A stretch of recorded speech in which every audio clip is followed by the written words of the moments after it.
Explain why sound waves are called longitudinal waves. Draw a diagram showing the formation of compressions and rarefactions when a tuning fork vibrates in air.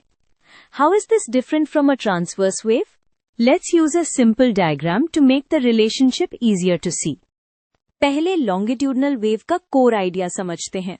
Longitudinal का मतलब होता है medium के particles आगे पीछे vibrate करते हैं और ये मोशन वेव के ट्रैवल डायरेक्शन के पैरेलल होता है.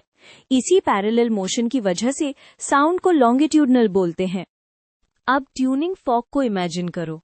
जब ट्यूनिंग फॉर्क का एक प्रॉन्ग आगे मूव करता है, वो सामने वाली एयर को पुश करता है.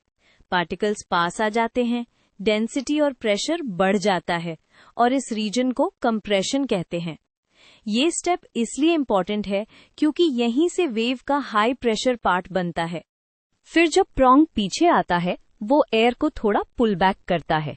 पार्टिकल्स दूर दूर हो जाते हैं, प्रेशर और डेंसिटी कम हो जाता है और इस रीजन को रेरेफैक्शन बोलते हैं.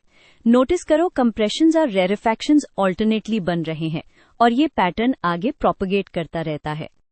यहाँ एक कॉमन कंफ्यूजन होता है कि एयर पार्टिकल्स वेव के साथ ट्रैवल नहीं करते, बस अपने मेन पोजीशन के अराउंड ऑसिलेट करते हैं.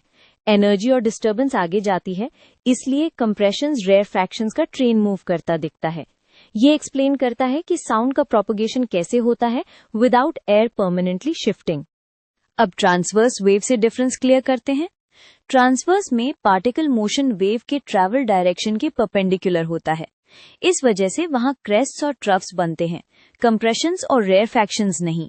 साउंड इन एयर ट्रांसवर्स नहीं होता क्योंकि एयर शेयर सपोर्ट नहीं करती, सो परपेंडिकुलर ऑसिलेशन सस्टेन नहीं होती. To wrap up, sound waves longitudinal है क्योंकि पार्टिकल्स आगे पीछे वेव डायरेक्शन के अलोंग मूव करते हैं. ट्यूनिंग फॉर्क के वाइब्रेशन से ऑल्टरनेटिंग कंप्रेशंस और रेरफैक्शंस बनते हैं जो आगे प्रोपगेट होते हैं.